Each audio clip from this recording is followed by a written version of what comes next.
Sur un banc du Palais Royal.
Sur un banc du Palais Royal, du côté gauche et non loin de la pièce d'eau, un individu débouchant de la rue de Rivoli est venu s'asseoir. Il a les cheveux en désordre et ses habits dévoilent l'action corrosive d'un dénuement prolongé.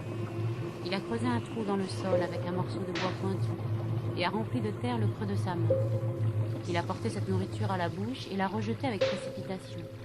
Il s'est relevé et, appliquant sa tête contre le banc, il a dirigé ses jambes vers le haut.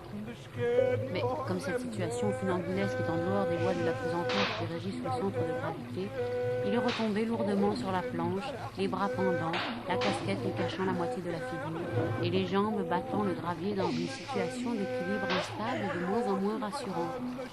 Il reste longtemps dans cette position.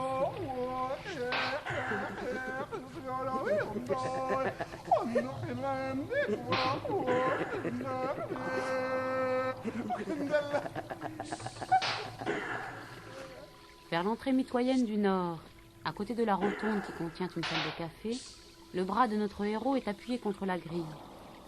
Sa vue parcourt la superficie du rectangle de manière à ne laisser échapper aucune perspective.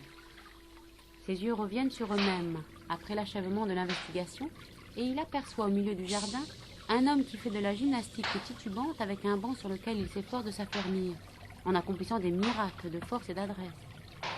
Mais que peut la meilleure intention apporter au service d'une cause juste contre les dérèglements de l'aliénation mentale? Il s'est avancé vers le fou, l'a aidé avec bienveillance à replacer sa dignité dans une position normale, lui a tendu la main et s'est assis à côté de lui. Il remarque que la folie n'est qu'intermittente. L'accès a disparu. Son interlocuteur répond logiquement à toutes les questions. Est-il nécessaire de rapporter le sens de ses paroles?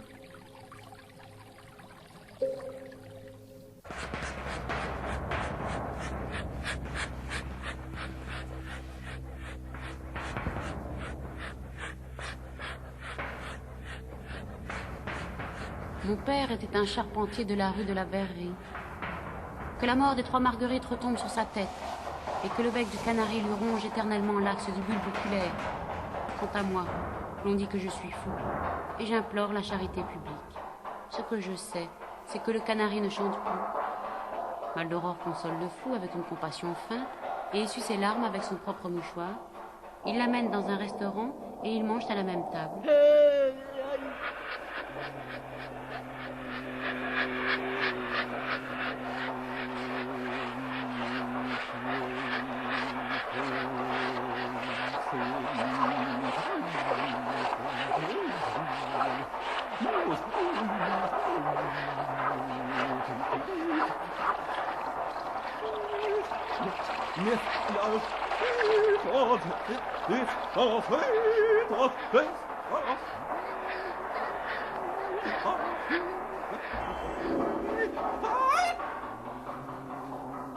Ils s'en vont chez un tailleur et le protégé est habillé comme un prince. Il frappe chez le concierge d'une grande maison de la rue Saint-Honoré et le fou est installé dans un riche appartement du 3e étage. Le bandit le force à accepter sa bourse et prenant le vase de nuit au-dessous du lit, il le met sur la tête d'Agone. « Je te couronne roi des intelligences », se dit-il avec une emphase préméditée.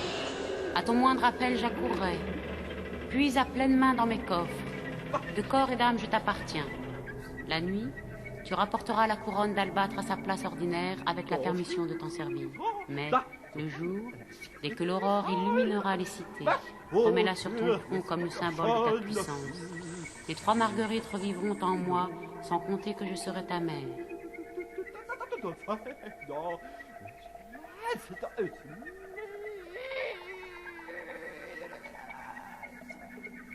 Alors le fou recula de quelques pas, comme s'il était la proie d'un insultant cauchemar. Les lignes du bonheur se peignirent sur son visage, ridé par les chagrins. Il s'agenouilla, plein d'humiliation, aux pieds de son protecteur. La reconnaissance était entrée comme un poison dans le cœur du fou couronné. Il voulut parler et sa langue s'arrêta. Il pencha son corps en avant et il retomba sur le carreau. L'homme aux lèvres de bronze se retire. Quel était son but ? Acquérir un ami à toute épreuve, assez naïf pour obéir au moindre de ses commandements. Il ne pouvait mieux rencontrer et le hasard l'avait favorisé. Celui qu'il a trouvé couché sur le banc ne sait plus, depuis un événement de sa jeunesse, reconnaître le bien du mal. C'est Agone même qui lui fait.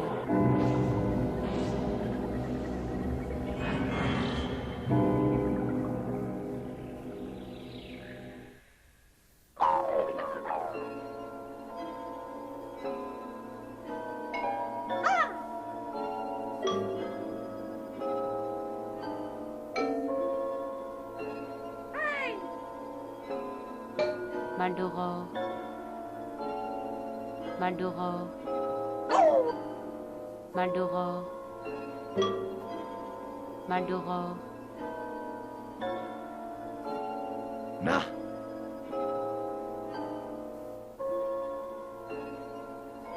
Oui!